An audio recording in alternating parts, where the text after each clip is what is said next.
Dober dan, voščim Vanja Trkman v današnjih korakih do uspeha. Danes se bomo pogovarjali o rešitvah za izzive prihodnosti na področju trajnostnega razvoja in iskali odgovore za sodobne družbene in tehnološke izzive. Naš gost je profesor dr. kemije Matjaž Valant, vodja laboratorija za raziskave materialov na Univerzi v Novi Gorici. Dober dan, voščim. Dober dan vsem. Za uvod morda kratka predstavitev, čeprav verjamem, da ste našim poslušalcem že kar znani. Poklicno pot ste začeli na Institutu Jožef Stefan v Ljubljani z raziskavami materialov za mikrovalovne tehnologije, doktorirali iz kemije na Univerzi v Ljubljani in kariero nadaljevali s podoktorskim študijem na Ameriški univerzi v Pensilvaniji. V nadaljevanju ste se osredotočili na raziskave v smeri polprevodniških materialov za trajnostne tehnologije. Ste tudi ustanovitelj laboratorija, ki sem ga prejle omenila, in ena od gonilnih sil Centra zelenih tehnologij, ki je namenjen prenosu znanja in inovacij iz akademskih laboratorijev v industrijo. Tako o laboratoriju, seveda, kot o centru bomo spregovorili v nadaljevanju. Za začetek pa morda o današnji temi vaša ocena, kateri so oziroma še bodo tisti največji izzivi današnje družbe, če govorimo o trajnostnem razvoju. Ja, če govorimo izključno o trajnostnem razvoju, seveda, jaz vidim dva velika problema, ki jo imamo. Prvi je, mogoče manj govorimo o tem, kot o globalnem segrevanju, ampak je onesnaževanje okolja, predvsem z nerazgradljivo plastiko, plastičnimi materiali, da se zavedamo, da so naša morja vedno bolj onesnažena. Ampak še za stopnjo bolj resen izziv je pa vsekakor globalno segrevanje, povezano z našim nenasitnim apetitom do energije. Mi se sploh ne zavedamo, koliko energije mi potrošimo pri vsakodnevnih opravilih. Vam bom dal samo en zanimiv ilustrativen primer. Recimo priprava enega opečenega kruha, toasta po domače. 700-vatni opekač, zato potrebuje 3, mogoče 4 minute. To energijo 3 do 4 zelo dobri rekreativni kolesari lahko generirajo pri vrtenju pedal svojih koles. Se pravi, samo za en opekač mi potrebujemo 4 zelo dobre kolesarje, ki bi takšno energijo dejansko generirali na svojih kolesih. Zdaj si pa zamislite samo nekega buldožerja, ki premetava skale, kako je to, kakšna poraba energije je to. Torej tudi sami se veliko ukvarjate s tem, kako na bolj trajnosten način pridobivati energijo, tudi o tem bova govorila še v nadaljevanju. Ampak še ena vaša ocena o globalnem segrevanju je zares veliko govora. Po drugi strani pa imamo tudi veliko skeptikov, ki dejansko postavljajo oziroma oporekajo, da gre za, bomo rekli, dolgoročen trend, ki ga je treba umestiti v časovno, bomo rekli, zemeljsko obdobje in da gre dejansko za naravni cikel Zemlje. Kaj menite o tem? Prej ste vprašali, kateri so izzivi naši. Seveda okoljski izzivi, o tem bomo veliko govorili, ampak tu je še en drug izziv, to je ta družbeni izziv in z njim povezana razkroj avtoritete dejstev. Mi imamo znanstvenike. Znanstvenih dejstev, vsakršnih dejstev. Mi imamo recimo zdaj znanstvene dokaze o soodvisnosti med vsebnostjo ogljikovega dioksida v zraku in posledicah, ki to prinese na našo klimo, na našo, se pravi, na globalno segrevanje. Ampak si spet zatiskamo, ne vsi, seveda, nekateri zatiskajo oči in iščejo neke druge razlage sumljivega izvora. Zato mislim, da le moramo tudi kot družba začeti veliko bolj zaupati dejstvom in manj nekaterim obstranskim razlagam. Verjetno pa smo zato, da smo sedaj na tej točki, da lahko pravzaprav razpravljamo, iščemo, bomo rekli, te podatke oziroma lahko pravzaprav govorimo o tem trendu, potrebovali veliko mero te energije, ki je danes pridobljena po večini, kot ste omenili, iz fosilnih virov energije. Se pravi, smo na tej točki, ko lahko rečemo, prišli smo do razvoja, sedaj bo potrebno gledati, kakšen bo ta trajnostni razvoj vnaprej. Se strinjate? Ja, vsekakor, veste, ampak naša družba, ki se je razvila na osnovi fosilnih goriv in enkratno se je razvila. Naši razvojni dosežki v zadnjih stoletjih so fascinantni. Ne? Enostavno se je razvila na osnovi tega, da imamo neskončne vire energije.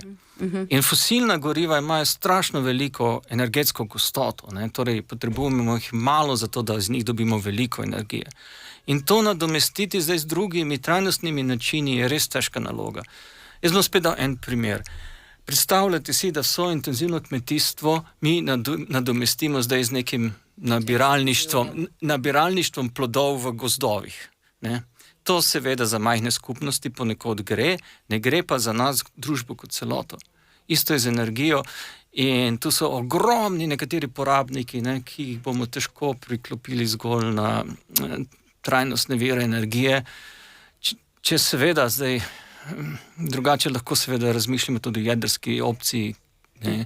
Zdaj tam so nekateri pomisliki, ampak samo sončna in vetrna energija mislim, da ne bo dovolj za poganjati našo svetovno ekonomijo. Center zelenih tehnologij je pred leti nastal kot skupna pobuda novogoriške občine in univerze v Novi Gorici kot nekako odgovor na izzive sodobnega razvoja, zelenih rešitev in upravljanja s trajnostno prihodnostjo. Primarno je namenjen podporo gospodarstvu pravzaprav. Matjaž Valant, vi ste, lahko rečemo, gonilna sila tega projekta. V kakšni fazi je sedaj, glede na to, da evropskih sredstev na razpisu takrat, ko ste kandidirali, žal ni bilo? Kaj vas čaka, kako delujete sedaj? Ja, Center zelenih tehnologij je bil ustanovljen, kot ste rekli, leta 2022, koncem leta 2022, z namenom, da vzpostavimo center, v katerem bo lažje delati razvojne dejavnosti, razvojne aktivnosti, kot pa recimo v raziskovalnih laboratorijih univerze.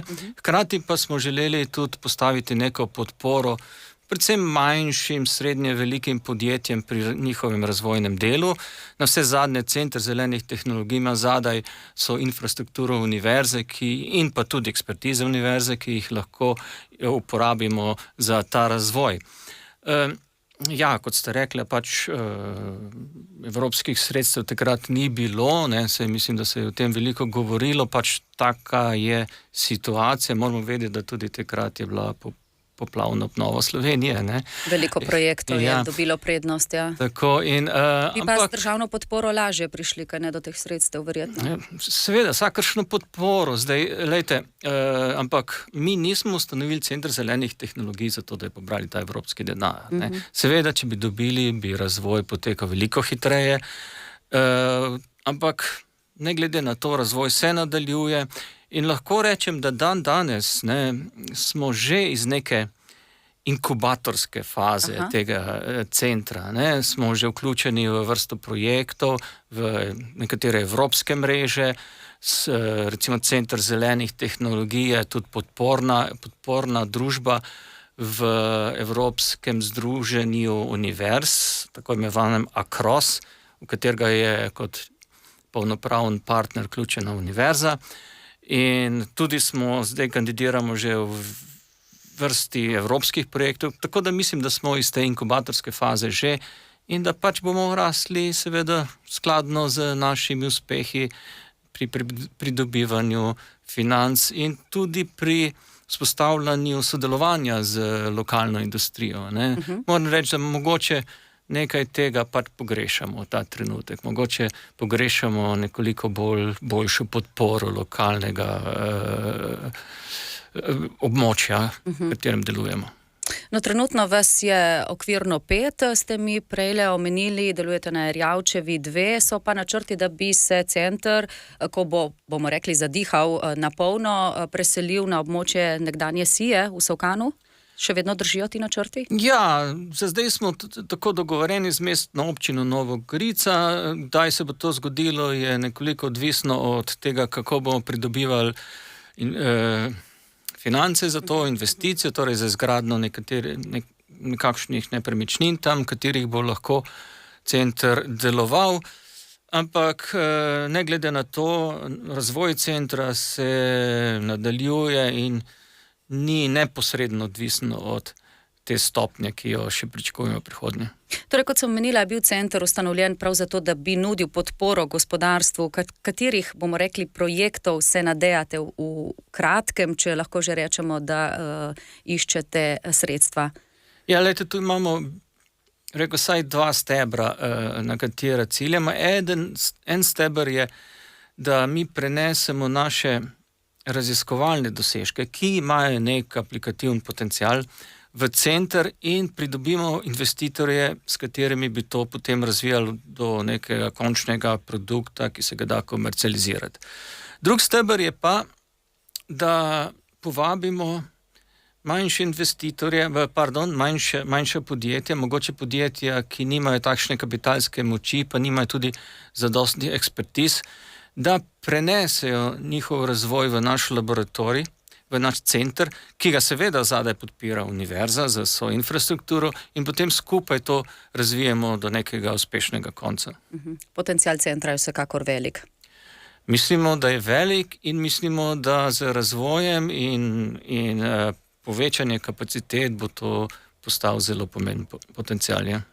Kot sem omenila, velike in pomembne spremembe se že odvijajo v laboratoriju v Ajdovščini, ki ga vodite, pa če recimo omenimo odmevni patent za postopek shranjevanja električne energije v trdno snov. Pred leti ste tudi kot izumitelj prvega tega tovrstnega patenta prodali pravice slovenskemu podjetju. Če se ustavimo morda pri tem, za kakšen dosežek gre in kako ocenjujete tudi nadaljnji razvoj, potencial tega postopka?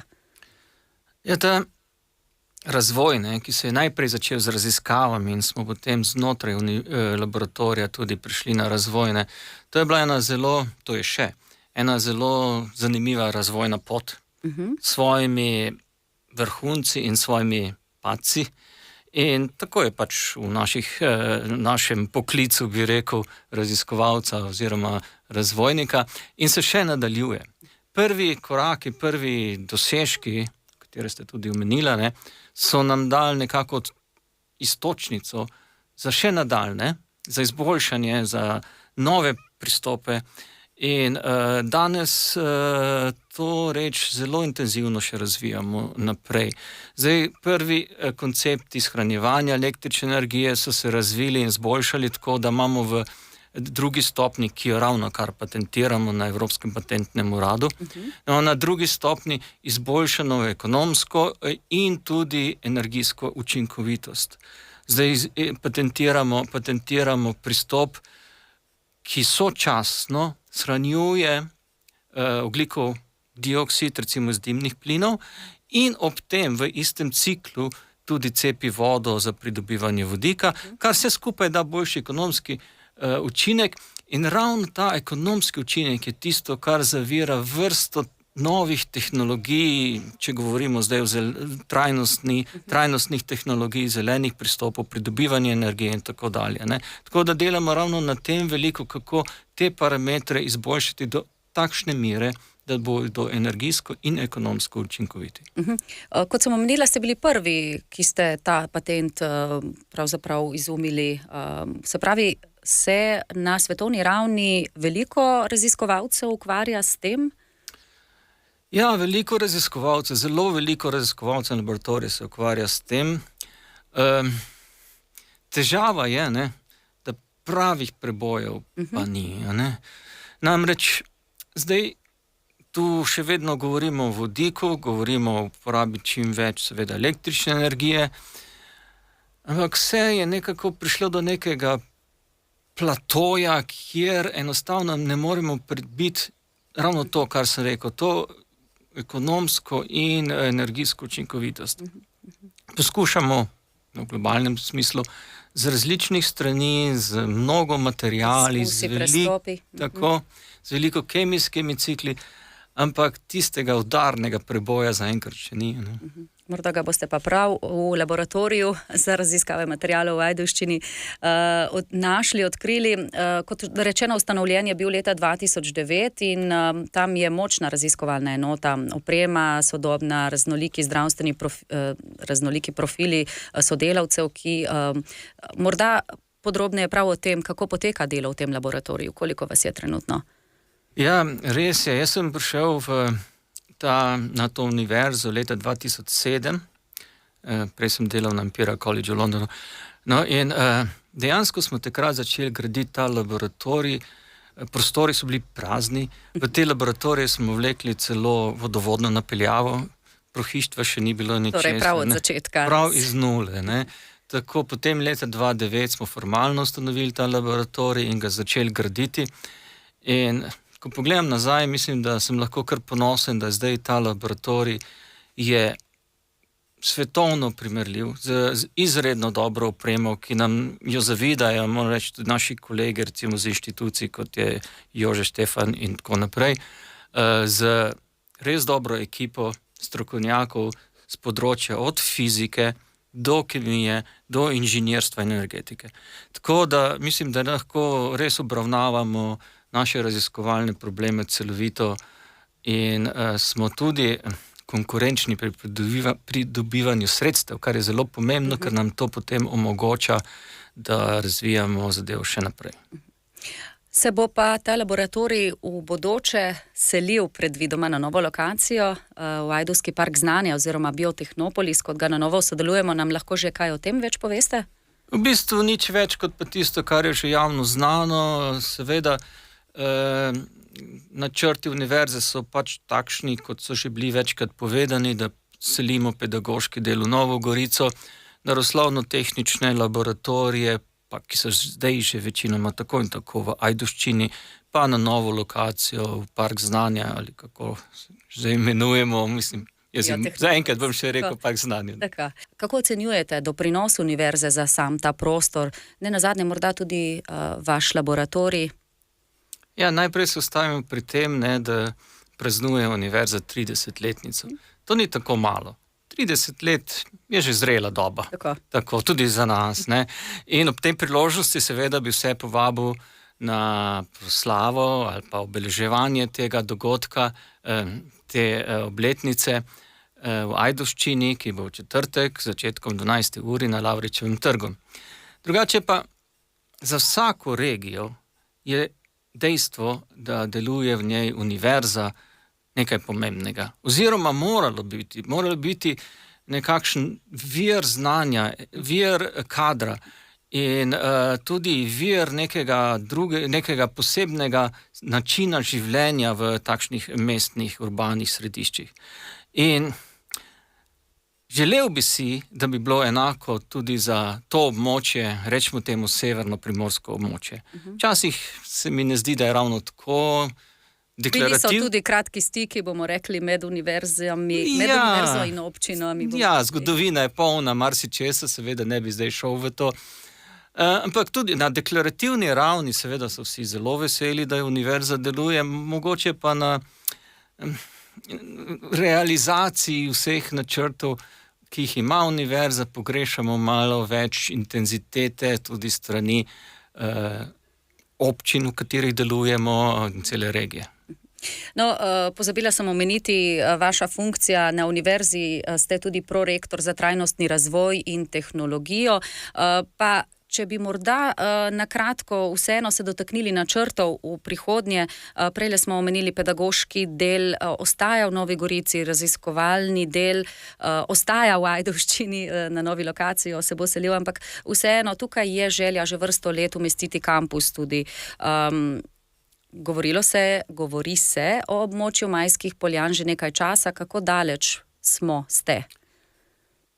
Ja, seveda načrti ostajajo nespremenjeni, ne, tako kot ste jih zdaj orisala. Kako daleč je pa včasih težko reči, veste. Zdaj pač smo v fazi pridobivanja zemljišč. To je kar zahteven proces, odvisno od lastništva in od vseh procesov birokratskih, ki za tem stojijo, ne.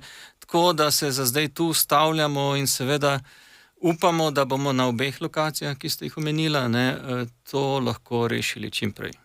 Torej ob 30-letnici kar nekaj izzivov za naprej tudi. Pa glede na to, da je obletnica in če umestimo vlogo univerze v ta svetovni okvir, prele smo omenili patent, ki ste ga kot prvi izumili v laboratoriju za raziskovanje materialov, pa denimo nasplošno gledano, univerza vemo, da je majhna, a vendar je med dosežki v samem svetovnem merilu med prvimi. Ja, lejte, naj jaz ilustriram to s 3 primeri. Trenutno vodimo v mojem laboratoriju, našem laboratoriju, se upravičujem, laboratorij za raziskave materialov, vodimo vseslovenski projekt z področja razvoja hibridnih polprevodnikov. Torej, združili smo tako Inštitut Jožef Stefan, Kemijski inštitut, Ljubljansko univerzo in Mariborsko univerzo v ta projekt, nekaj milijonski projekt, ki zdaj poteka pod našim koordinatorstvom. To je en takšen primer, ki pove, kako smo vpeti v ta naš prostor in kje stojimo v tem prostoru. Potem bi omenil drug projekt, SMEŠ, to pa je evropski projekt, ki spet združuje podobne inštitucije v Sloveniji za namen porabe strojnega učenja v najrazličnejših poljih raziskav. In tretji projekt, ki smo ga začeli pa s tem letom, je pa, da smo en pomemben partner v Evropskem združenju univerz z kratico ACROSS, čezmejnih univerz, kjer se povezujemo z 10 univerzami in namen tega je čim bolj integrirati delovanje vseh teh univerz in s tem omogočati zelo mednarodno vpetost tako študentov kot učiteljskega in raziskovalnega kadra. In to vse v nekem majhnem, bomo rekli, tem goriškem prostoru, kaj ne? Ja, majhnost ali velikost ni odvisna od področja, ampak od naše miselnosti. V ekipi Centra zelenih tehnologij ste se letos udeležili tudi hekatona POPRI, ki ga je organiziral Primorski tehnološki park, na katerem so mladi iskali rešitve za izzive prihodnosti. Pa ker ravno govorimo na to temo, kako ocenjujete morda take dogodke in tudi sam projekt POPRI, kaj lahko ti doprinesejo lokalni skupnosti, družbi? Najprej naj jasno povem, ta dogodek je organiziral Primorski tehnološki park, ne bi si mi zdaj tu pripenjali kakšnih zaslug, smo pa se priključili kot soorganizator tudi v okviru tega Evropskega združenja univerz. ACROSS? ACROSS, ja. Jaz sem bil prvič na takem dogodku, oziroma prvič sem ga spremljal tako natančno. In seveda sem bil navdušen s to mladino, ki ima neke ambicije vstopiti v poslovni svet, se spopasti s vsemi temi aktivnostmi, ki jih morajo oni poleg samega tehničnega razvoja tudi pri vsem tem obvladovati, kot je recimo priprava pitchov, prezentacij, poslovnih modelov in tako dalje. Krasno, mislim, meni je bilo zelo všeč, zelo veliko mladih in to od osnovne šole vse tja do študentov in naprej, mislim do 29. leta, tako, ne? Ampak sem bil pa tudi enem delu malce razočaran. Namreč tu govorimo o mladih ljudeh in jaz sem pričakoval veliko več bolj radikalnih idej, radikalnih inovacij. No, vse zadnje so mladi ljudje, oni morajo razmišljati, kako bi šli na Mars. Prebivati meje. Tako, ne. Tako da bi rekel, te inovacije, ki so predstavljene, so bili malce še premalo drzni. Generične, malce vsakodnevne, nekateri programčki za naše mobilne telekomunikacije, kakšne manjše tehnične izboljšave. Vse je bilo krasno. Ne bom zdaj negativ, ne? Ampak škoda, da ni bilo kakšnega bolj pogumnega inovatorja. Ne? Mogoče bi pa morali še posebej narediti hakaton za radikalne ideje mladih podjetnikov. Morda tudi v okviru laboratorija oziroma univerze nekoč. Se pravi, ta pretok nenazadnje je pa vseeno pomemben, torej med mladimi, med gospodarstvom. Kaj narediti, da bo tudi z vašega stališča, torej z stališča izobraževalnih ustanov, ta pretok boljši? Ja,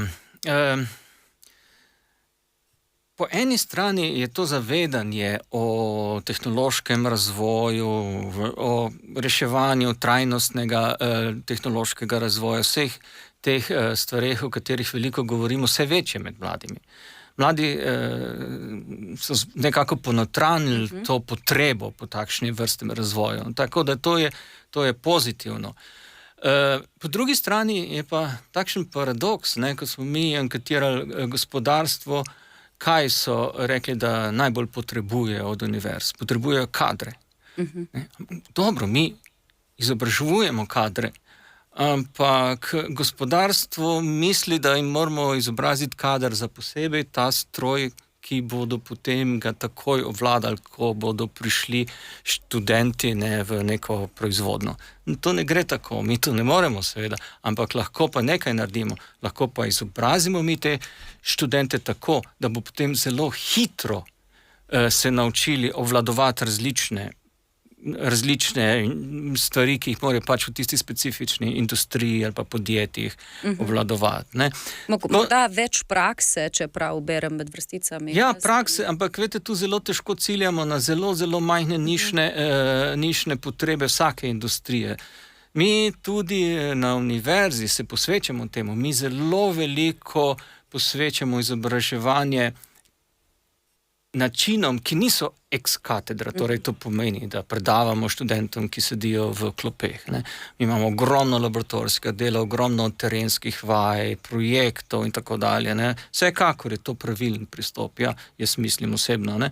In s tem bo tudi ta pretok, o katerem sva govorila, nekako bolj gladek. Še eno področje morda ni ravno tako bomo rekli, odločilen faktor, pa vendar koliko je zanimanja prav na Goriškem za fakulteto oziroma za univerzo v Novi Gorici? Odkot so študentje po večini? Tole je pa nerodno vprašanje, veste. Ker mora reči, da ni tako veliko zanimanje. Tu je več dejavnikov, nekateri zelo upravičeni, mislim. Lejte, tudi jaz osebno bi si vsaj, ko sem študent, želel iti stran od družine, pa malce zaživeti na svoje. Pa morda kampus, recimo? Pa seveda pa kampus, to družabno življenje. Kaj od tega pa mi želimo ravno nasloviti s tem novim kampusom. Ker hočemo v tem kampusu malce koncentrirati študentsko življenje in s tem bo tudi ta interes ostati v tem mogoče zelo živahnem okolju, malce bolj urbanem, kot je danes, večji. Ja, zagotovo ste seznanjeni s projektom, ki poteka na temo vodikovih tehnologij. Sodeluje sicer 18 partnerjev, med njimi tudi občina Ajdovščina, ki je podpisala, torej tej partnerji so podpisali konzorcijsko pogodbo za vzpostavitev ekosistema vodika iz nizkoogljičnih virov. Pa morda kakšni so na splošno, po vaši oceni, pravzaprav potenciali vodikovih tehnologij? Veliko se govori o tem. Najprej, ko govorimo o tem, moramo mi vedeti, da vodik ni vir energije. Prostega vodika na našem planetu skoraj da ni. Mi moramo vodik proizvesti. Običajno ali ga večinoma 95% vodika, ki ga danes uporabljamo, mi proizvedemo iz fosilnih goriv. Se pravi, ogljikovodike cepimo na vodik in naslednji produkt je ogljikov dioksid, ki ga spuščamo v zrače. S takšnim vodikom nismo prav nič naredili za našo atmosfero. Manjši del vodika se proizvaja z elektrolizo vode, z cepitvijo vode na vodik in kisik. Ampak seveda, za to pa potrebujemo električno energijo. In zdaj spet vprašanje, odkot jo pridobimo.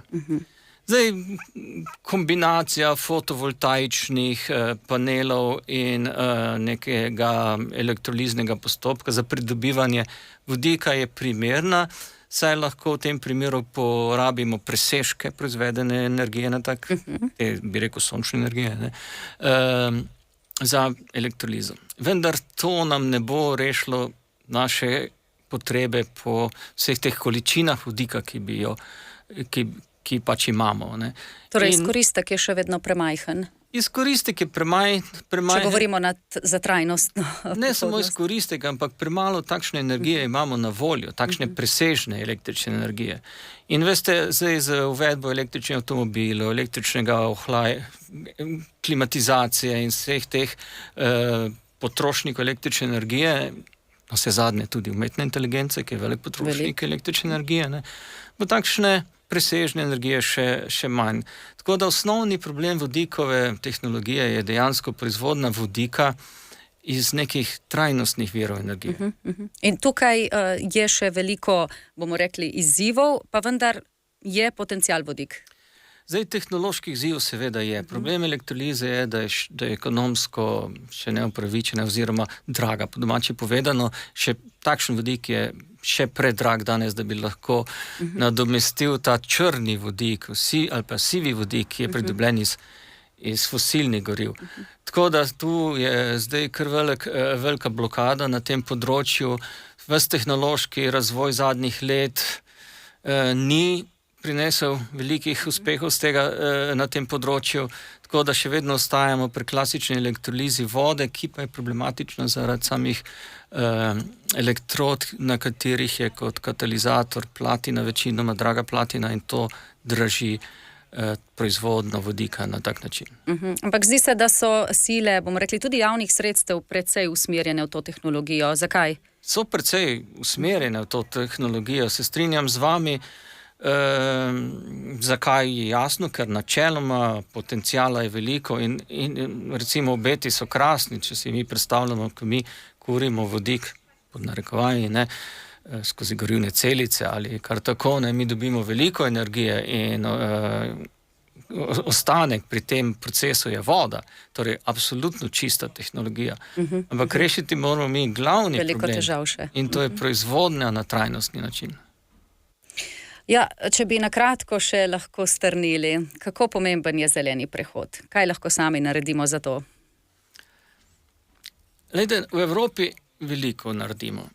Mislim, zelo veliko, tudi v naši zavesti je zdaj že postalo to, ponotranjili smo to potrebo po zelenem prehodu. Zmanjšujemo emisije ogljikovega dioksida. Vse je to lepo in prav, seveda vsi bi želeli, da bi šlo hitreje, ampak se trudimo, mislim, da v Evropi na celi črti.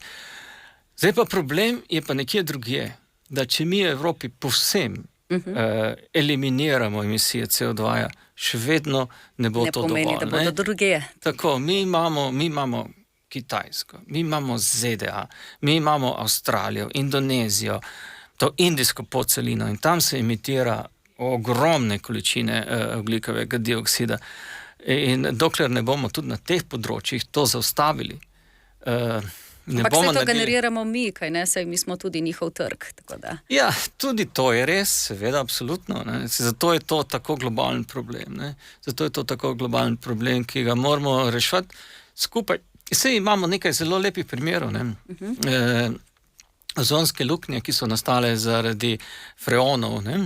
In ko smo se zavedali tega, smo to lepo na globalni ravni rešili. In danes se ozonska luknja nekako popravlja.